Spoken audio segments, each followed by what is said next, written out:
The first thing Marlowe saw that morning was the back of a gray station wagon pulling away from the county shelter, before the automatic door had finished closing. He stood just inside the entrance on a blue nylon leash, 11 years old, his golden coat gone pale around the muzzle. The woman who had brought him in had signed the surrender form, handed over a plastic bag of medication, and left before anyone took him to the kennel wing. Marlowe watched the glass until the car disappeared behind a row of maples. Earl Whitmore was pushing a mop bucket across the lobby when he noticed the dog had not moved. Earl was 58, tall but folded slightly at the shoulders, with iron gray hair flattened under a work cap and hands roughened by years of milking cows before his family's dairy failed. Losing that herd had taught him to distrust any decision made too quickly about something that had become expensive to keep. He stopped beside Marlowe, rested one hand on the mop handle, and looked toward the empty driveway. "Passed over isn't the same as unwanted," Earl Whitmore said. The intake worker clipped a card to the leash and led Marlowe down the hallway. For the next 3 weeks, Earl saw the same pattern from the edges of rooms he was paid to clean. Couples crouched in front of Marlowe's kennel, read the age printed on the card, then moved toward younger dogs. Parents let children touch his nose through the bars, then called them away. One Saturday, 4 different families stopped in front of him before noon. All 4 left with another leash in their hands. Marlowe never barked after them. He sat when people approached, stood when they opened the gate, and returned to the same back corner when they closed it again. By the 3rd week, Earl could tell which families would pass before they finished reading the card. Their eyes went first to Marlowe, then to the number beside his age, then toward the row of younger dogs. Near closing time on a humid Tuesday, Earl carried a dented metal water bowl past Marlowe's run and heard the old dog's nails scrape once against the floor. Marlowe had risen without being called, slowly, putting weight through each stiff leg before taking one step. Earl stopped. The dog walked to the gate, pressed his nose between 2 bars, and waited. Earl did not reach through. He only stood there, smelling bleach, wet concrete, and the dust that blew in each time the back door opened. 30 miles away on 15 acres nobody had called useful in years. An empty dairy barn stood with one gutter hanging loose and rain stains running down its block walls. Before winter, dogs nobody wanted would sleep there. But first, Earl had to decide what one old dog was worth. Before we go any farther, subscribe if you enjoy stories about farms, animals, and people who keep working after everyone else has moved on, and tell us in the comments where you're watching from. Because 30 miles from that shelter, Earl Whitmore had an empty dairy barn, and 73 days left to save the land beneath it. In late August of 2013, Earl Whitmore lived on 15 acres in Pulaski County, Kentucky, where the ground rolled toward a creek and the weeds grew highest around buildings nobody used anymore. The Whitmore place had once carried 42 milk cows. Earl's father had expanded the herd in the 1980s, then held it together through bad hay years, falling milk prices, and equipment that failed before it was paid off. Earl inherited the work before he inherited the land. 9 years before Marlowe arrived at the shelter, the dairy closed. The cows went first. Then the stainless steel bulk tank went to a farmer outside Liberty. The vacuum pump sold at auction. 2 calf hutches disappeared in the bed of a pickup headed west. By the following spring, the barn still stood, but the machinery that had given every room a purpose was gone. People nearby called the lower strip behind it the sour ground. It was not poisoned or barren. It was inconvenient. Water collected there after heavy rain. The clay stayed soft longer than the ridge above it, and equipment left ruts that hardened by summer. Earl mowed it twice a year because letting it go completely made the whole place look abandoned. Nobody had planted it since the dairy closed. The barn sat above that strip on a concrete pad, stained where cows had once waited for milking. One gutter had pulled loose. Empty stanchions gathered dust under the roof. The old milk room smelled of rust and limestone when the air turned damp, and wind through the broken vent made a low whistle after sunset. At 58, Earl worked 5 evening shifts and 1 Saturday shift each week at the county animal shelter. The job covered groceries, fuel, taxes, and small repairs, but not what the dairy had left behind. A refinancing agreement required a payment of $6,400 before the middle of November. Earl had 73 days. He kept the date on an index card above the kitchen sink. He had already sold the hay rake, canceled a fencing order, and postponed replacing 2 roof panels that lifted whenever wind came out of the southwest. Even after that, the arithmetic did not close. The bank had not threatened him.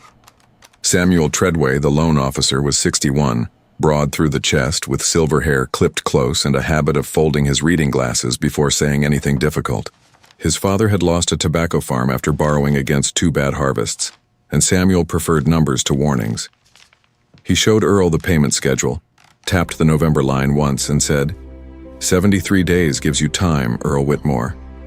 It does not give you a plan." Earl nodded because the sentence was true. That evening he walked through the dairy barn with a flashlight, stepping over curled feed tags, mouse droppings, and a length of chain half buried in dust. Rainwater had dried in a pale fan beneath the loose gutter. The concrete aisle was ugly but solid. The block walls were ugly but straight. The roof leaked in 2 places, not 20. For the first time in years, Earl did not look at the barn and see what had disappeared from it. He looked at what was still there. At the shelter the next morning, a maintenance notice appeared beside the employee time clock. One kennel wing was scheduled for renovation, and anything marked surplus had to be cleared before demolition began. Earl read the notice twice, then looked toward the hallway where Marlowe was sleeping behind a steel gate. The county was about to throw away more than one thing. The surplus pile began behind the shelter 2 mornings later, beside a chain-link fence where the county maintenance crew stacked things headed for scrap. There were 12 kennel gates with chipped gray paint, 4 box fans with dust packed into their guards, and 6 black rubber stall mats rolled tight enough to hold their shape when Earl Whitmore kicked them with his boot. He counted the gates twice. 12 gates, 4 fans, 6 mats. Alice Benton, the shelter director, found him there with a yellow legal pad under one arm. Alice was 53, small and square-shouldered, with auburn hair and a scar across her left thumb from a dog bite early in her career. 26 years at the shelter had taught her to respect paperwork. "You planning to build a shelter of your own, Earl Whitmore?" Alice Benton asked. "No, just trying not to watch useful things go to scrap. County already wrote them off." "Then write down that I took them." Alice looked at him. "You want a receipt for trash?" "I want your name on it." The surplus property release was 1 page. Alice listed all 12 gates, all 4 fans, and all 6 mats, along with the county asset numbers still legible on 7 gate frames and 2 fans. Where rust had taken a number, she wrote the condition. Earl signed beneath the transfer line. Alice signed as releasing officer and stamped the date in blue ink. She handed him the carbon copy. "Don't lose it, Earl Whitmore." He folded it twice and slipped it into the inside pocket of his work jacket. "I don't lose paper." Earl had kept every refinancing agreement from the dairy years. Paper had not saved the herd. It had shown him what happened to it. Moving the surplus took the afternoon. Earl carried the gates one at a time, loading them flat into his 1997 Ford pickup with old hose between the frames. The rubber mats were worse. Each fought to unroll as he lifted it, slick with old disinfectant and heavy enough to pull at his lower back. Ray Haskins slowed his feed truck while Earl wrestled the 5th mat into the bed. Ray was 64, thick-necked, with sunburned forearms and one cloudy eye from a welding accident. His brother had lost money converting an old hog building, and Ray distrusted projects that began with almost free.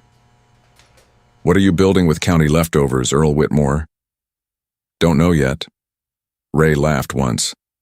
"That's usually the expensive kind." At the farm, Earl leaned the gates against the dairy barn wall. The fans went inside the old milk room. He spread the mats across the concrete aisle and weighted their curled corners with cinder blocks. By sunset, sweat had dried white along his cap. Nora Bell walked over from the fence across the road. Nora was 59, narrow-faced and quick-moving, with a left knee that never straightened after a tractor rollover. She had rebuilt her hay operation afterward and believed buildings should earn their keep. "You putting dogs where milk cows used to stand?" Nora Bell asked. "Maybe." She pressed one boot against a mat. "Barn won't know the difference. Bank might." Earl looked through the open doorway. The gates were mismatched. The fans were old. The mat smelled like bleach and wet rubber. None of it made a system. But for the first time, the empty barn contained something that had arrived, instead of something that had left. Earl checked the folded release inside his jacket and put it back. Then a truck turned into the lane, and Walter Iverson stepped out to tell him everything he had arranged wrong. Walter Iverson shut the truck door with his hip and stood in the lane for a moment, looking past Earl Whitmore at the dairy barn. He was 78, still tall despite a slight forward bend, with white hair and a right hand that no longer opened fully. Arthritis had thickened the knuckles and pulled 2 fingers inward. For 37 years, Walter had designed and repaired dairy ventilation and drainage systems across southern Kentucky, when smaller herds depended on buildings that worked with weather instead of overpowering it. Then the dairies got bigger, the equipment got more specialized, and the men who could judge a barn by the way air moved through it stopped getting called. Walter noticed the kennel gates leaning against the wall. "You putting dogs in there, Earl Whitmore?" "Thinking about it." "Then quit thinking with the door open." Walter walked inside. He did not ask what Earl wanted the barn to become. He looked at the floor, walls, and roofline. He held his stiff right hand near a cracked vent opening, then crouched beside the drain channel. "Show me where the water goes." Earl pointed toward the old wash channel. Walter followed it outside and found the outlet half buried under grass and clay. "That isn't where it goes," Walter said. "That's where it stops." He made Earl carry one of the box fans from the milk room and set it on the concrete aisle. Earl plugged it in. The motor hummed, the blades turned, and a ribbon of dust lifted from the floor. Walter watched the dust instead of the fan. Air moved hard for 6 feet, curled against a block wall, and died. "Wind isn't ventilation," he said. "Moving air in one corner doesn't mean you've exchanged the air in the building." Earl looked toward the open doorway. Walter pointed with 2 fingers. "If dirty, damp air has no reliable way out, all you're doing is stirring it." He began naming everything Earl had not measured: how high the openings sat, where rain entered, which floor sections held water, how long the rubber mats stayed wet after washing, whether the gates created dead corners where air barely moved. Earl wrote each question on the back of a feed receipt. Walter watched him. "You always write everything down?" "Things cost more when I don't." For the first time, Walter's expression softened, though only slightly. The old builder had stopped taking regular jobs 7 years earlier, after his hands became too painful for sheet metal work. He still repaired a neighbor's vent curtain or showed a farmer how water crossed a concrete pad, but most weeks nobody asked. His knowledge had not become wrong. The county had simply stopped needing it as often. Earl needed it now. 2 days later, Alice Benton gave Earl the shelter's current long-stay list. There were 18 senior dogs on it. Earl read every name at the break room table while the soda machine clicked behind him. Marlowe was there, along with 17 others. The shelter's medical notes removed 2 before Earl ever considered moving them. Lucy and Amos were already being kept apart because both had active respiratory signs and needed medical isolation. That left 16. One more, Hank, had an unstable heart condition and was scheduled for medical foster where he could be watched more closely. That left 15. 18 had been on the long-stay senior list. 2 stayed in medical isolation. 1 went to medical foster. 15 dogs entered Earl's first group. He copied the number onto the same yellow pad he had used for the surplus equipment and drew a box around it. 15. Walter came back that afternoon, carrying a carpenter's level, clear tubing, and short pieces of flagging tape. He saw the number on Earl's pad. "Those all coming here?" "If the barn can handle them." Walter looked across the concrete aisle, then up toward the dark roof where the old ridge opening had been partly covered years before. "No," he said. Earl waited. Walter tapped the level against his boot. Not like this. He walked to the center of the barn and pointed toward the roof. Tomorrow, we find out whether this building can breathe before you put one dog inside it. Walter Iverson arrived before sunrise the next morning because he wanted the barn cold. Warm buildings lie to you, Walter Iverson said. Earl Whitmore carried coffee inside while Walter tied short strips of flagging tape to the gate frames, the vent opening, the doorway, and 3 nails along the center aisle. The strips barely moved. Walter had Earl close the main door halfway. One strip lifted, another hung still. That dead one matters more than the lively one, Walter Iverson said. Ventilation, Walter explained, was not the same thing as making a room windy. A fan could push air hard across one dog and still leave damp air sitting in another corner. What mattered was exchange. Fresh air had to enter somewhere predictable, move through the occupied space without blasting across a sleeping animal and leave somewhere else. Dogs added moisture by breathing. Wet paws added more. Washing added much more. If that moisture stayed inside long enough to meet a cold wall, roof panel, or concrete surface, water condensed. Bedding dried slowly. Metal stayed damp. Walter pointed toward the partly blocked ridge opening. Air needs a way out before a fan can help it leave, Walter Iverson said. Then he pointed low along the sidewall. And it needs a way in that doesn't turn every kennel into a draft. Earl spent the next 2 days undoing choices the old dairy had accumulated over decades. He removed warped plywood nailed over part of the upper vent opening and cleared leaves from the remaining gap. Along the sidewall, he repaired 2 adjustable openings so outside air could enter above the level where the dogs would lie. Walter made him stand at mat height while the fans ran, because air that felt gentle across Earl's chest could feel different near the floor. The 4-box fans were not treated as the ventilation system. Walter placed them where they could help mix air through slow corners and assist drying after cleaning. He would not let Earl point one directly at the sleeping areas. The 6 rubber mats went only where the concrete drained well. I thought rubber everywhere would be easier on them, Earl Whitmore said. Easier until water gets trapped underneath, Walter Iverson said. They lifted one mat after a test washing and found water beneath it. Walter made Earl mark that section with chalk. The old dairy floor had been built to carry wash water toward a channel, but years of dirt had left places where water lingered. Earl scraped the channel clean, dug grass and clay away from the outside outlet, and poured buckets of water at different points to watch what moved and what stayed. Where water stopped, he marked the concrete. Where it reached the outlet, he wrote the time. Walter did not let him guess.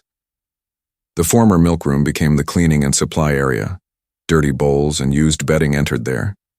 Clean bedding stayed on shelves at the opposite end.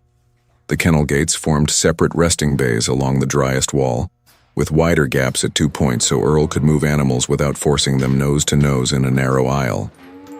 By the 4th afternoon, Earl had a routine written on 3 pages of the yellow pad. He arrived before work, adjusted the high openings for the weather, checked for standing water, and walked the aisle with his hand near the sleeping zones. Wet bedding came out immediately. Washing happened in sections, so half the barn stayed dry while the other half was cleaned. Afterward, the fans helped dry the wet concrete, and Earl recorded how long each section took. At night, he checked the barn again after his shelter shift. The routine reorganized his life before a single dog moved in. Coffee at 5:10, barn check at 5:25, shelter at 7, home after 4, cleaning, repairs, measurements, supper, then another barn check before bed. On the 6th day, Walter brought a thermometer and humidity gauge from his truck and set them above the sleeping area. Numbers don't replace your nose or your hands, Walter Iverson said. They tell you when your nose got used to something. Earl wrote that down. By the end of the week, flagging tape shifted gently near the openings, and water that once stopped at the outlet ran clear into the shallow ditch beyond the wall. Walter stood in the center aisle and looked at the gates, fans, mats, and dry sections Earl had marked. Now bring me one dog, Walter Iverson said. Earl looked toward the truck. One? Walter nodded. If you can't tell what one dog changes in this building, 15 will teach you too late. The first 3 days made Earl Whitmore think Walter Iverson had worried for nothing. Marlowe came first, just as Walter ordered. He sniffed every gate hinge, drank half a bowl of water, then chose the driest mat and slept for nearly 2 hours. By the end of the second day, all 15 dogs were using the barn in rotating groups. Nothing dramatic happened. That was the problem. On the third evening, the temperature outside dropped to 38 degrees, and Earl found Marlowe curled tightly on his mat. Earl felt cold air moving down the aisle from one repaired side opening. He closed it halfway, then he closed the second one. Before bed, he pulled the main door almost shut and reduced the upper opening because he could still feel air near the floor. He told himself he was protecting old dogs from a cold night. By morning, the barn felt warmer. Earl took that as proof. He fed the dogs, washed one section of concrete, and left for the shelter. When he returned, the floor was still dark. One rubber mat lifted with a wet sucking sound. Moisture had collected on the colder block wall behind the sleeping bays, and small beads of water had formed beneath one metal roof panel. The humidity gauge read 81%. Earl opened the door for 10 minutes, watched the number fall, then closed it when Marlowe moved away from the draft. On the fifth morning, Otis coughed more often than he had at the shelter, and Pearl would not settle near the damp wall. Alice Benton sent both dogs for veterinary evaluation and moved them into medical foster. 15 became 13. Walter Iverson arrived before Earl finished loading Pearl's crate. He touched the damp wall, lifted the nearest mat, and looked at the closed side opening. "You shut this?" "Last 3 nights." "Why?" "They were cold." Walter nodded once. "And now they're damp." Earl started to answer. "This wasn't bad luck, Earl Whitmore. You changed the system." Walter pointed toward the roof. "Those dogs breathe moisture into this building all night. You wash water into it every morning. Wet bedding adds more. When you cut the air exchange, that moisture stays longer. Then it finds colder surfaces and condenses. A fan can move air around, but it cannot remove moisture if you choke off the path that replaces inside air with outside air." Walter pointed toward the sidewall opening. "A direct draft on a resting dog can be a problem. That's why you control where the air enters and how it mixes. Closing the building tight because you feel cold at your ankles is not control." Earl looked down the aisle. The bedding he had meant to keep comfortable smelled faintly sour where it stayed damp. His mistake had come directly from the instinct he trusted most. He had seen discomfort and tried to remove it immediately, instead of trusting the system he had spent a week learning. It was not neglect. It was too much protection, applied in the wrong place. "I tried so hard not to make them cold that I stopped letting the barn breathe," Earl Whitmore said. Walter did not soften. "Yes." The 13 remaining dogs stayed in the driest half, while Earl reopened the high outlet and both side inlets to Walter's marked positions. The fans ran only to help mix and dry the air. By evening, the wall had begun to dry. The ledger did not move again that day. 18 dogs had been listed. 2 stayed in medical isolation. 1 went to medical foster before the project began. 15 entered Earl's group. Otis and Pearl were now out for medical foster and evaluation. 13 remained. Walter stood beside the yellow pad while Earl boxed the new number. "Tomorrow," Walter Iverson said, "you take apart every shortcut you made because it felt kinder." Earl looked at the damp mats stacked by the wall. Walter picked up the carpenter's level. "And this time you build something you can trust when I'm not here." Earl Whitmore started the rebuild before daylight, with the 13 dogs still sleeping in the dry half of the barn, and Walter Iverson standing near the open doorway. The first thing Earl removed was his own weather barrier. He had hung plywood beside the western inlet to stop cold air along the floor. Walter made him take it down, then rebuild the protection farther inside, leaving the inlet open above it so incoming air could rise and mix before reaching the resting bays. The difference was small enough to miss by sight. At dog height, it mattered. Earl tied fresh strips of flagging tape along the aisle and watched them move gently instead of snapping toward the mats. Next came the bedding. Anything damp went out immediately. Earl moved clean bedding away from the washroom and raised the spare bags on scrap lumber. Then he lifted every rubber mat. 3 sections of floor underneath were still holding water longer than the rest. Earl marked them with chalk and stopped using mats there until he could improve the drainage. Walter made no speeches. He pointed, measured, and waited for Earl to see the pattern himself. "The mat isn't the problem," Walter Iverson said. "Water with nowhere to go is the problem." Earl wrote that down. They changed the cleaning sequence next. Before, Earl washed whichever section looked dirtiest first. Now he worked from the cleanest occupied zone toward the wash area, moving dogs only into dry sections. He removed bedding first, cleared hair from the drain channel, and checked the outlet before every major wash. The fans came last. Walter had Earl hang tape at 3 heights near one fan. If the lowest strip snapped hard while the upper strips barely moved, the fan was pushing too much air across the floor. Earl changed the angle until the movement became broader and gentler. "You're not trying to make the dogs feel wind," Walter Iverson said. "You're trying to help wet surfaces become dry surfaces." By late afternoon, the concrete held fewer dark patches. Earl wrote the drying time beside each section on the yellow pad. The next morning, he added a second page. Outside temperature, inside temperature, relative humidity, which inlets were open, which fans were running, how long the washed sections took to dry. He also wrote what the barn smelled like, whether condensation showed on the wall and where the dogs chose to sleep. Walter approved of that. "Animals will tell you where your bad ideas are," Walter Iverson said. "Problem is, they don't use pencils." For 5 days, Walter came every morning. On the 6th, he arrived after lunch. On the 7th, he did not come at all. Earl caught himself checking the lane twice before noon. Nothing failed. The high outlet stayed open. The side inlets held their marked positions. The floor dried according to the times Earl had written down. Marlowe slept on the same mat until late afternoon, then moved to a cooler section when sunlight warmed the western wall. Earl noticed the move and changed nothing.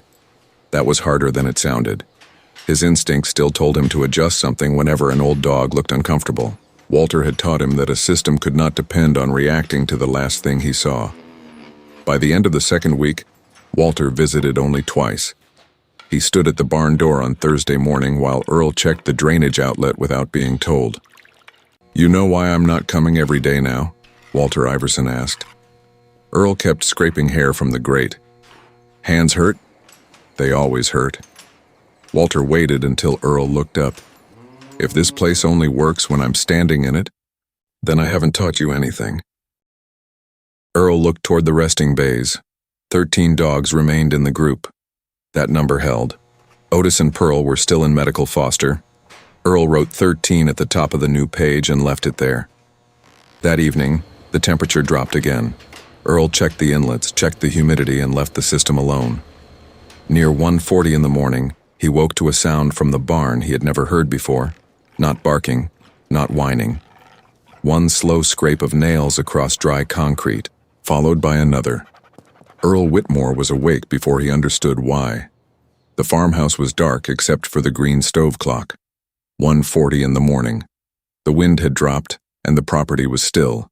Then he heard it again. One scrape, a pause, another scrape. The sound came from the dairy barn.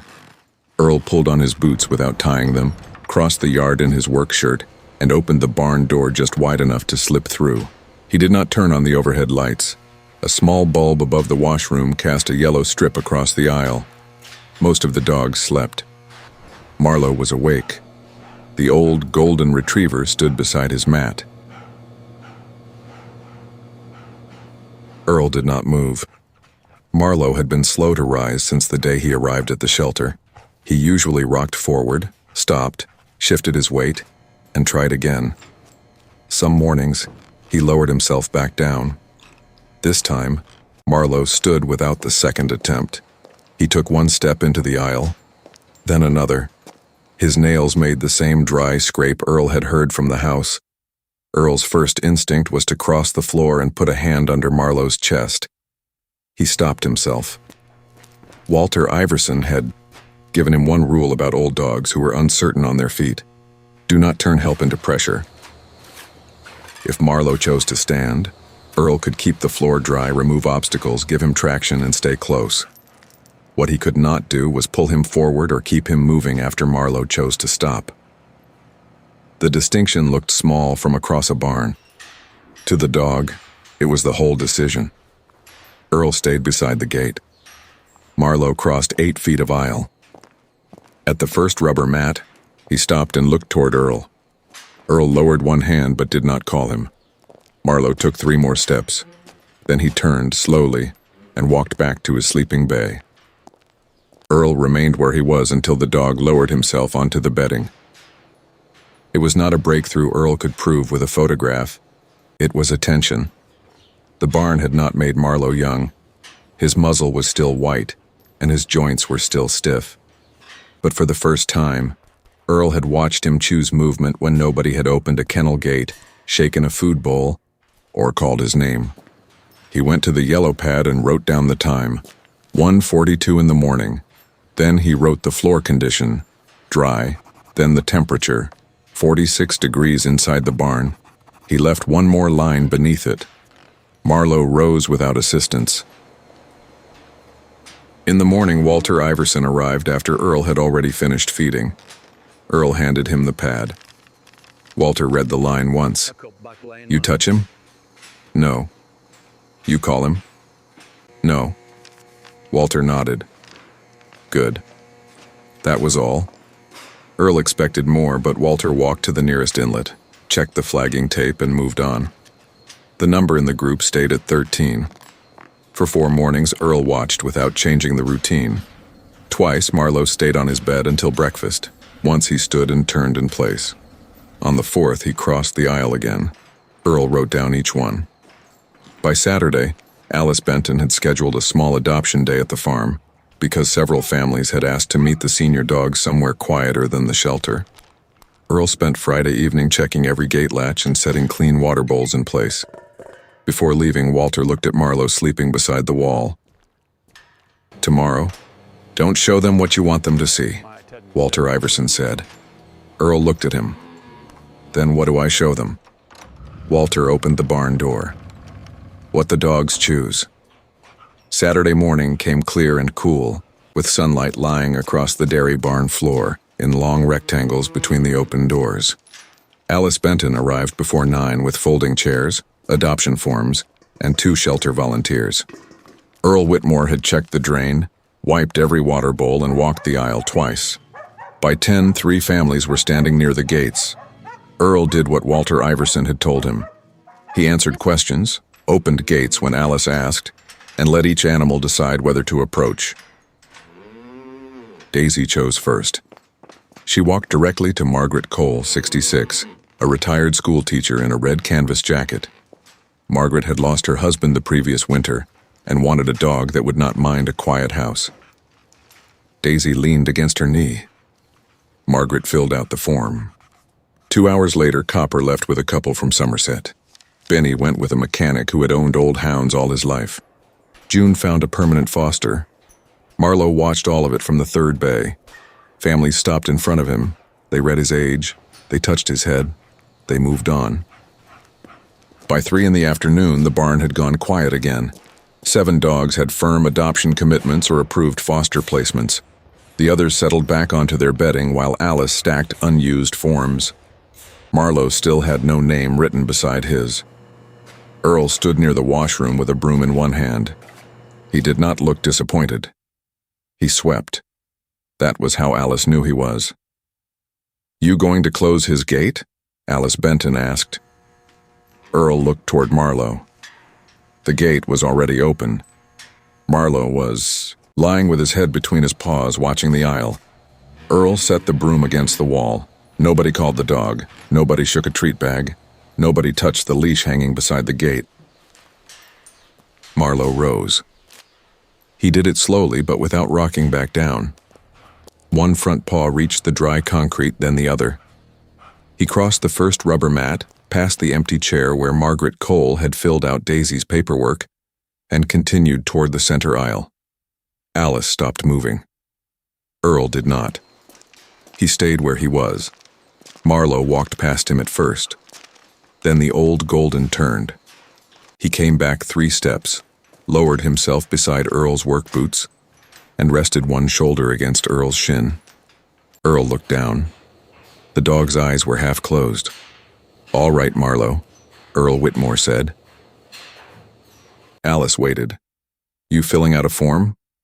Earl kept one hand on Marlowe's shoulder. Looks like he already did. By 4:30, the adoption paperwork carried Earl Whitmore's name. Marlowe climbed into the passenger side of the 1997 Ford using a low wooden step. He turned once on the worn vinyl seat, then settled facing the windshield. Across the road, Nora Bell slowed her pickup when she saw them. She stopped at the mailbox, leaned across the steering wheel, and looked through Earl's open window. "That the one nobody wanted?" Earl glanced at Marlowe. "That's the one." Nora nodded toward the barn. "Looks like he wanted something." She drove on. 13 dogs had entered the rebuilt system after the first medical removals. 13 completed the first cycle. That number held. 7 were already moving toward adoption or permanent foster homes. The others still had places to sleep, dry floors beneath them and time. Earl drove toward the farmhouse with Marlowe beside him and the barn shrinking in the mirror. Before he reached the porch, his phone started ringing. Then it rang again. By Monday morning, Alice Benton had more requests for senior placements than Earl had gates, mats, or dry floor to hold. By the second week after the adoption day, Earl Whitmore had a new problem. People had started calling. Alice Benton sent 2 names from the county shelter. A volunteer in Russell County called about an old hound whose owner had died. By Friday, Earl had 7 requests written on the yellow pad and room for none of them. The barn had worked. Now it had to survive being useful. Feed sacks crowded the milk room. Wet towels hung from a line near the wash area, and Earl could hear the washing machine running after midnight.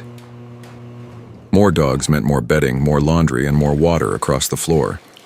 Earl had built a routine for 13 animals, not a waiting list.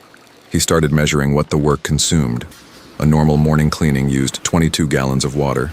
A heavier wash used 31. The section nearest the drain took nearly twice as long to dry when hair collected against the grate. Walter Iverson looked at the numbers and tapped the water column. "That's where your next failure is hiding," Walter Iverson said. Earl looked at the drain. Walter shook his head. Not the drain, the habit. He made Earl follow the water from the hose all the way outside. The old dairy system depended on gravity. The floor sloped toward a shallow channel carrying wash water through the wall. As long as the path stayed open and the outlet stayed lower than the floor, water moved away. But water systems failed at their smallest restriction. Dog hair, leaves, mud, or ice only had to slow the flow enough for water to remain where Earl did not want it. Standing water made concrete slick and kept the barn damp longer. Walter showed Earl how to test before washing. He poured a measured bucket into the channel and watched the outlet. If the flow slowed, Earl checked the grate, channel, and exterior opening before adding more water. "Cleaning starts before the hose comes on," Walter Iverson said. The lesson mattered 4 mornings later. A hard freeze dropped the temperature to 23 degrees overnight. Earl entered the barn before sunrise and found the first washed section from the previous evening still damp near the channel. He stopped. Outside, a thin shelf of ice had formed where the drain outlet met the shallow ditch. Hair and leaves had collected behind it. Water could still escape, but slowly. Earl did not turn on the hose. He moved the dogs away from the damp section, scraped the ice clear from the outlet, removed the packed debris, and poured 1 bucket into the channel. The water disappeared cleanly. Only then did he wash. The delay cost him 28 minutes. That afternoon, Earl changed the routine permanently. The outlet became part of every morning inspection. Hair came out before each wash. On freezing nights, he checked the discharge point before bed and before sunrise. He also stopped washing the entire occupied floor simply because it was cleaning day. Dry sections stayed dry unless they actually needed water. Walter approved. "Water's a tool," Walter Iverson said. "Use enough to clean, not enough to create another job." The ledger remained 13. No dog left the program because of the frozen outlet. No one slipped. No medical foster was added. Earl wrote the number at the top of another page and left it unchanged. But the waiting list kept growing. 7 requests became 11. The barn still had only 12 surplus gates, 4 old fans, and 6 rubber mats. Earl stood in the aisle that evening, looking at spaces he had once thought were empty. Now, every dry square foot had a purpose. And the next dog was already on the list. The rain began before dawn on a Tuesday in late March and did not stop for 13 hours. By noon, 4 6/10 inches had fallen across Earl Whitmore's side of Pulaski County. The damage showed first across the road. Nora Bell lost 28 square bales stacked beneath an open-sided shed when runoff crossed the packed gravel pad and climbed high enough to soak the bottom 2 layers. By evening, water had reached the twine on 9 more. Farther south, Caleb Turner watched water enter the lower end of his equipment shed and spread almost 14 feet across the concrete. Caleb was 56, broad-faced with a gray beard and a hitch in his left shoulder from years of loading tobacco. He had spent the last decade keeping a small cattle operation alive after his oldest son moved to Ohio. Earl saw Caleb's truck at the roadside and stopped. "How bad?" Earl Whitmore asked.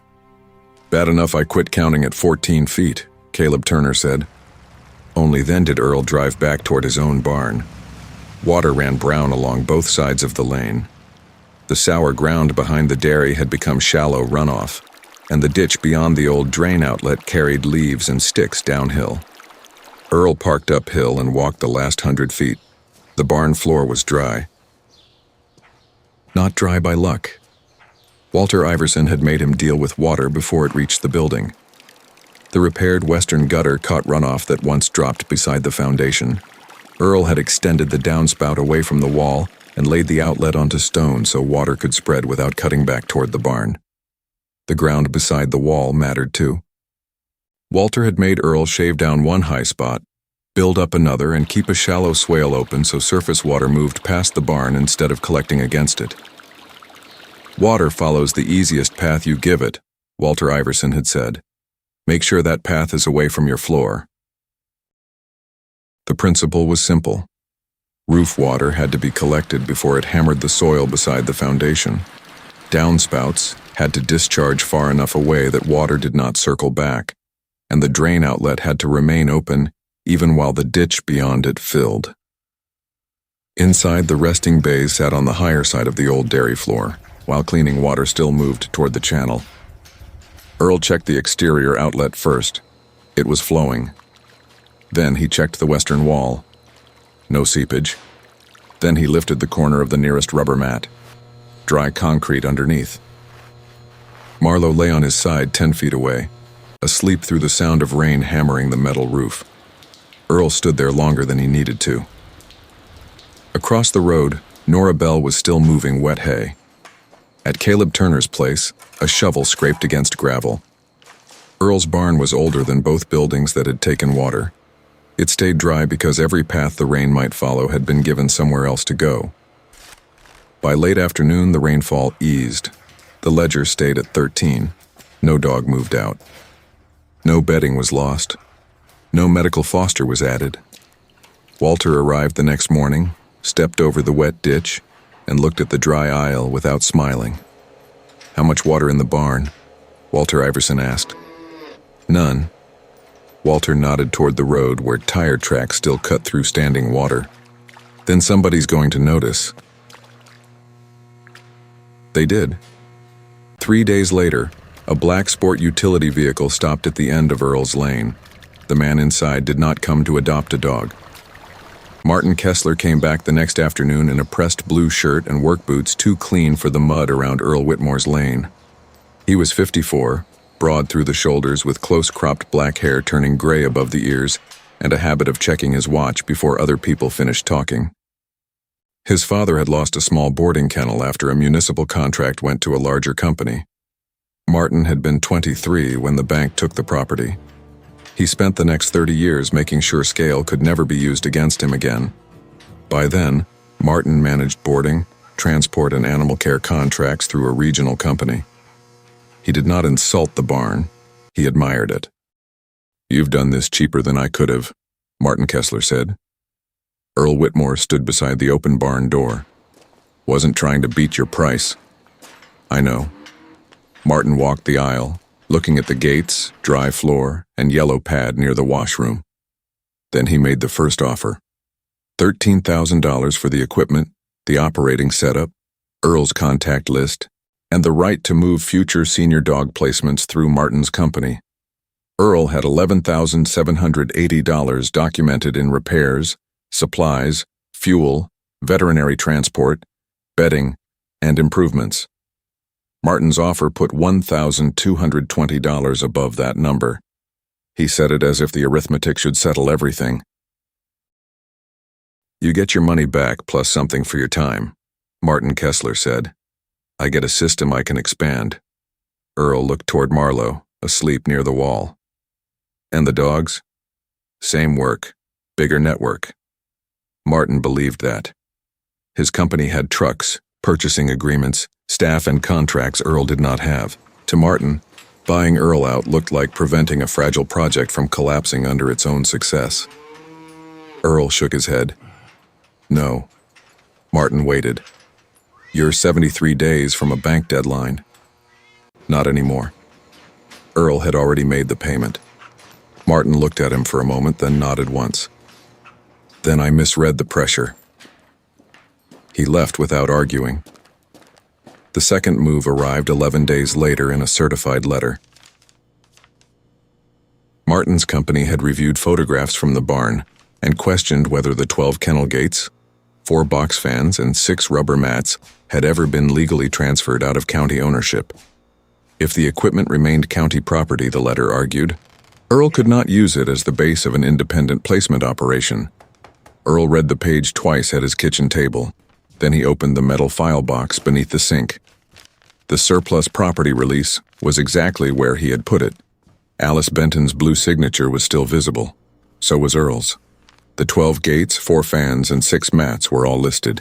7 gate asset numbers and 2 fan asset numbers appeared beside the descriptions. Earl drove to the shelter.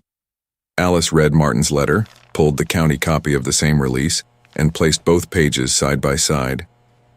"He thinks these were loaned?" Alice Benton asked. "Looks that way."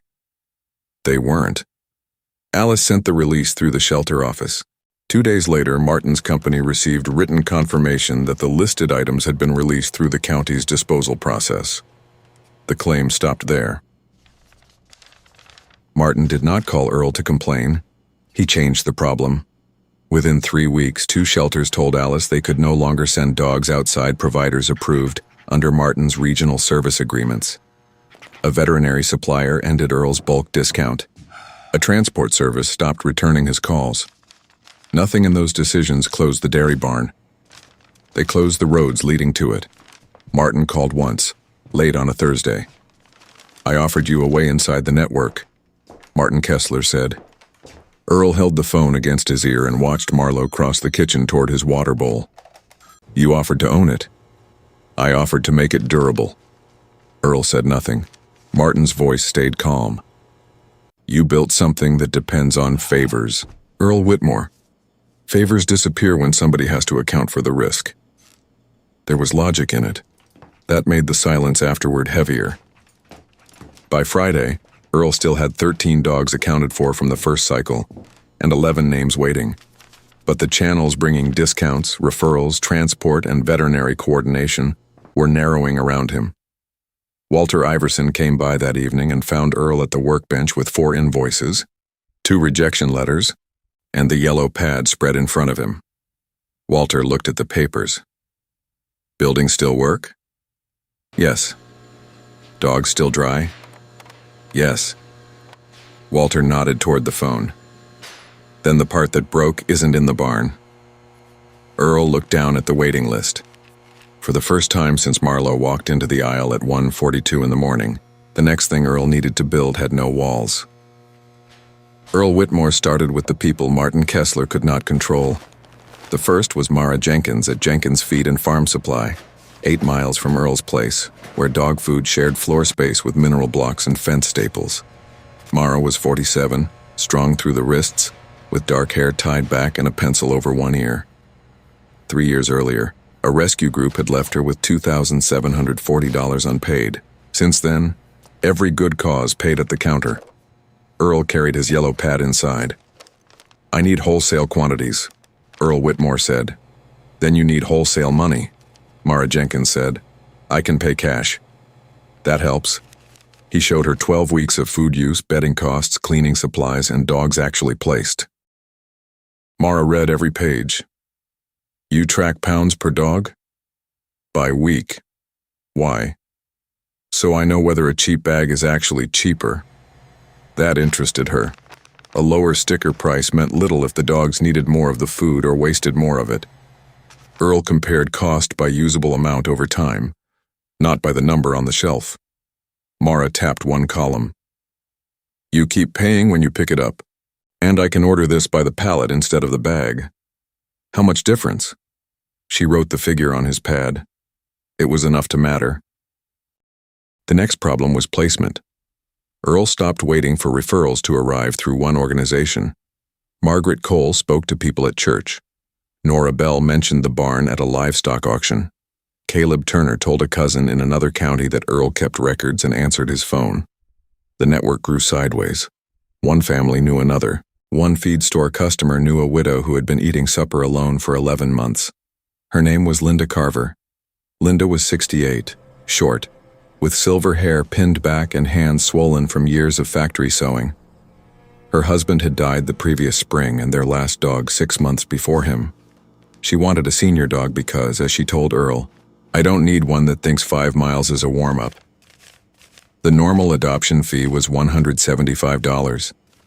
Linda counted money from an envelope at Earl's kitchen table and stopped at $45. "I can come back next month," Linda Carver said. Earl looked at the envelope.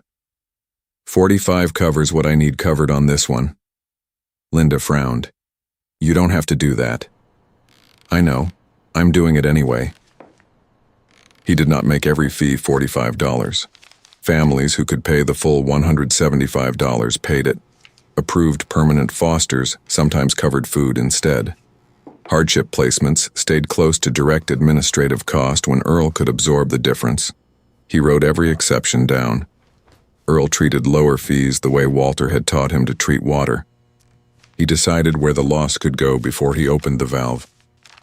Linda took home Sam, a 12-year-old mixed breed with a white chest and one ear that folded forward. The following spring she came back without him. For half a second, Earl thought something had happened. Then Sam climbed slowly out of the passenger side. Linda opened the back of her car and pulled out 2 bundles of clean towels. "Figured you still wash these," Linda Carver said. She stayed 3 hours. By then, Mara Jenkins was ordering food in larger quantities. Caleb Turner made 1 transport run each month when he was already headed north. Margaret Cole handled initial calls before sending people to Earl. No one called it a network. There was no office, logo, or contract packet.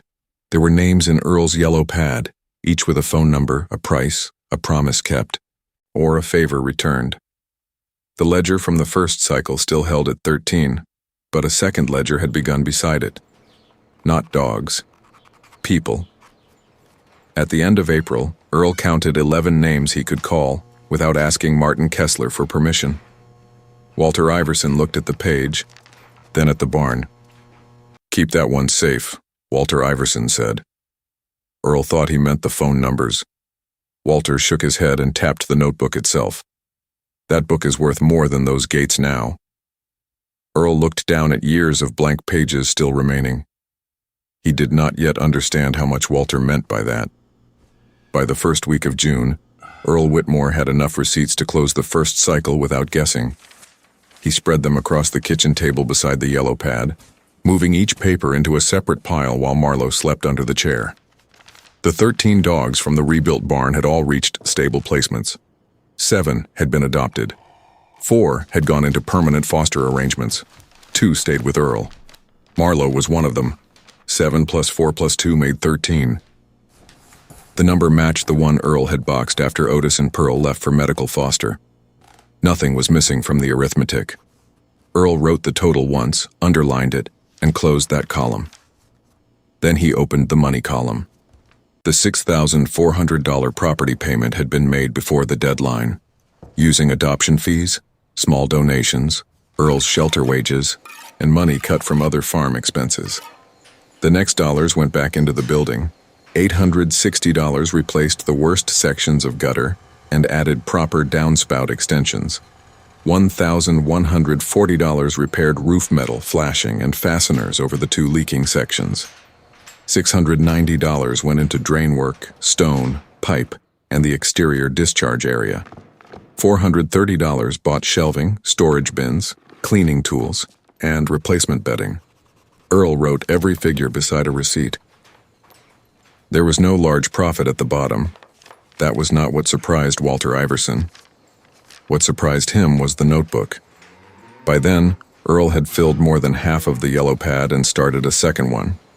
The pages held temperatures, humidity, inlet positions, drying times, water use, food use, fees, transport costs, and notes about where each dog chose to sleep. There were crossed-out numbers, rain-stained pages, and one corner Marlowe had chewed. But the notebook could answer questions the barn could not. How long did the western floor take to dry after a heavy wash? Which inlet setting kept air moving without putting a direct draft across the beds? How much food did 13 senior dogs use over 4 weeks? What did a hardship placement cost? Earl no longer answered those questions from memory. He opened the book. Walter sat at the workbench one afternoon while Earl copied the latest figures into the second pad. The old man's right hand had worsened with the summer humidity. He held his coffee with both hands. "You know what I thought would happen to all this?" Walter Iverson asked. Earl kept writing. "To the barn?" Walter shook his head. "To what I know." Earl stopped. Walter looked toward the ridge opening where the flagging tape moved in a slow, steady line. "I figured I'd die, and most of it would go with me." It was the first time he said it. Not the arthritis, not retirement, not the dairies closing, that. For years, Walter had carried methods nobody asked him to explain. He had assumed that when usefulness returned, nobody might remain who remembered why the old systems worked. Earl turned the yellow pad around. "Then check my numbers." Walter pulled it closer. He found an error on the 3rd page. Earl had written 46 minutes where the earlier entry showed 56. Walter tapped the line with one stiff finger. "That's why you don't make me sentimental." Earl corrected it. Outside, Marlowe walked from the farmhouse toward the barn at his own slow pace. The ledger was closed. The notebook was not. And before the next season ended, someone younger than Earl would open it and ask Walter Iverson why the air moved the way it did. 1 year after Marlowe walks out of the shelter kennel and into Earl Whitmore's life, the dairy barn no longer looks abandoned. The block walls still carry rust stains. 2 old stanchion anchors still rise from the concrete near the western aisle. A shallow groove in the floor still marks where milkhouse washwater once ran toward the drain. Earl leaves those marks alone. The barn is useful now, and usefulness makes old scars look different. 3 families in Pulaski County have copied parts of Earl's system. Margaret Cole has built a quiet sleeping bay in a converted tool shed behind her house, using a raised bed, washable floor surface, and an adjustable upper opening instead of sealing the room tight during cold weather. Caleb Turner has changed the drainage outside his cattle shed after seeing Earl's barn stay dry through the March rain. Linda Carver now keeps 2 old dogs at a time for short foster stays when Earl needs space between placements. Nobody announces a program. They borrow what works. They ask questions, measure twice, and change one thing at a time. Walter Iverson still comes to the barn, but not every week. His right hand is stiffer now. Some mornings he carries nothing because gripping a level hurts too much. His granddaughter, Hannah Iverson, carries the tools. Hannah is 26, with Walter's narrow eyes and the same habit of looking at the floor before the walls. She works 4 days a week at a veterinary clinic in Somerset and spends 2 Saturdays each month at Earl's farm. Walter does not give her speeches. He gives her measurements. He asks where the air enters, where moisture leaves, why one mat dries faster than another. When she answers too quickly, he makes her check again. Earl recognizes the method. By late summer, Hannah is writing in the second yellow notebook. She records outside temperature, humidity inside the barn, the position of the upper openings, drying time after washing, and the section of floor each dog chooses when afternoon heat settles against the western wall. Once, she writes a number without checking the outlet first. Walter taps the page. What did the water do? Hannah looks toward the drain. I didn't check. Walter closes the notebook. Then you don't have a number yet. She goes outside and checks. Walter watches through the doorway. The first ledger still closes at 13, 7 adopted, 4 in permanent foster homes, 2 with Earl. Marlowe is still one of the 2. He moves more slowly now. On cool mornings, he follows Earl from the farmhouse to the barn and stops halfway beside the maple tree. Earl waits without calling him. Sometimes Marlowe continues. Sometimes he turns back. Earl lets the choice belong to the dog. That rule has not changed. Neither has the sentence Earl spoke before he knew what the barn would become. Passed over isn't the same as unwanted. A year later, the sentence belongs to more than Marlowe. It belongs to 12 kennel gates marked for scrap, 4 old fans that could never solve the problem alone, 6 rubber mats that became useful only after Earl learned where not to put them, and a dairy barn that stopped making milk years before anyone imagined it could serve another purpose. Earl knows the story could have gone differently. The storm could have been worse. Alice Benton could have lost the paperwork. Walter could have decided his hands hurt too much to climb out of the truck that first afternoon. Marlowe could have chosen another person. Some of what survives here is method, some is timing, some is help, and some is luck. The old marks remain in the concrete because Earl wants Hannah to see them. He wants her to know the barn was not born useful. It became useful because people kept noticing where water stopped, where air failed to move, where animals hesitated, and where their own good intentions caused harm. Now the notebook stays on a shelf above the washroom. Anyone who works there can open it. Anyone who opens it can add to it. That is how Walter's knowledge stops belonging to one old man. For people of faith, there is another way to understand what happens here. Much of the work that matters most stays hidden while it grows. Roots spread beneath soil nobody is watching. A tired dog learns trust one careful step at a time. A man repairs a barn before he knows who will need it. Sometimes grace looks less like sudden rescue and more like enough strength for the next useful thing. Faith does not erase measuring, cleaning, bills, mistakes, or waiting. It gives the work somewhere to rest when the result is not visible yet. If this story reminds you of someone who needs that kind of hope, share it with them. Tell us in the comments what stayed with you, and subscribe for the next farm story.